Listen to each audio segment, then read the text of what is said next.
दोस्तों, अगर मैं बात करूं हमारे देश की, भारत की, तो भारत की कोर्ट के पास 5.5 करोड़ और इससे भी ज़्यादा केसेस पेंडिंग पड़े हुए हैं, जिसका अभी कोई कंक्लूजन या उसका कोई भी रिजल्ट नहीं आया है। ऐसे में कोलकाता डॉक्टर के साथ जो बर्बरता हुई उसका क्या होगा? क्या कोर्ट इस डॉक्टर की केस को तुरंत एक्शन में लेगी या इसे और केसेस की तरह ही इसे ट्रीट की जाएगी?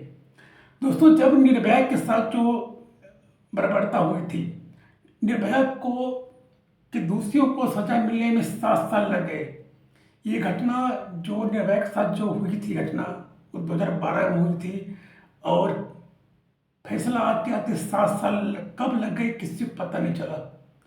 कोर्ट हमारा हमारे देश की जो न्यायपालिका है, जो जुडिशल सिस्टम इतनी स्लो काम करती है, या फिर ये कहें कि कोर्ट के पास से इतने सारे केसेस पेंडिंग पड़े हुए हैं कि अगर सबको भी अगर कुछ कुछ ही टाइम मिले, कुछ कुछ मौका मिले, तो कई साल कई वर्ष बीत जाएंगे। हो सकता है कि दोषी को जब उसकी बारी आए तो हो सकता है कि उसकी आधी उम्र बीत जाए। तो दोस्तों, ये हमारे जुडिशल सिस्टम के ये एक ड्रॉबैक है कि दोषियों को सजा मिलने में काफ़ी वक्त लग जाती है और तब तक हमारे देश के जो टैक्स पेयर है उसके पैसे से वो लोग इतने मजे कर लेते हैं जो दोषी हैं।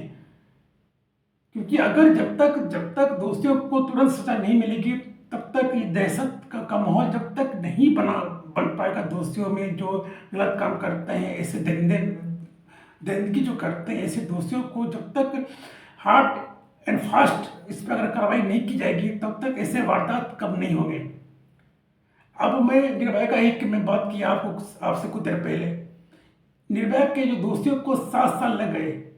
7 साल तक सरकार इस पे कई लाख खर्च कर दी होगी। तो मेरा ये मानना है कि कोर्ट को, और तब जब निर्भया के केस में को स्पीड ट्रायल में रखा गया था, स्पेशल कोर्ट बना था निर्भया के केस के लिए।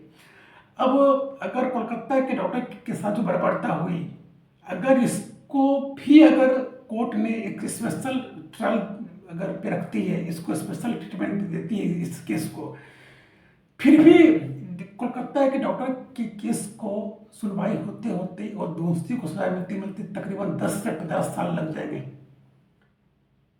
तब तक लोगों का जो जोश है, जुनून है, जो जो प्रोटेस्ट कर रहे हैं, तब तक ये भूल जाएंगे सारे, और जो वारदात होती है होती चली जाएगी। मेरा एक ही इल्तिजा है हमारी सरकार से कि इन सारे जो दोषियों को इसके लिए अलग से कोर्ट बनाया जाए, ताकि इन दरिंदों को जल्द से जल्द फांसी की सजा हो। ऐसे जो दरिंदे हैं, जब तक इनके अंदर डर और दहशत का माहौल नहीं होगा, तब तक इस तरह के क्राइम नहीं हटेंगे। तो बस यही आपको मैं बताना चाह रहा था, क्योंकि कोर्ट के पास करोड़ों केसेस पेंडिंग पड़े हुए हैं। उसमें ऐसा ना हो कि कोलकाता के डॉक्टर का जो रेप केस है वो इस केस के बीच में आके कहीं गुम हो जाए। तो दोस्तों, यही मैं आपको बताना चाह रहा था। इस वीडियो को आप शेयर कर सकते हैं, लाइक सब्सक्राइब कमेंट कर सकते हैं। इस पर आपका क्या विचार है, आप क्या सोचते हैं, आप अपना कमेंट, आप अपनी आइडियोलॉजी जरूर मेरे साथ शेयर करें। शुक्रिया, धन्यवाद।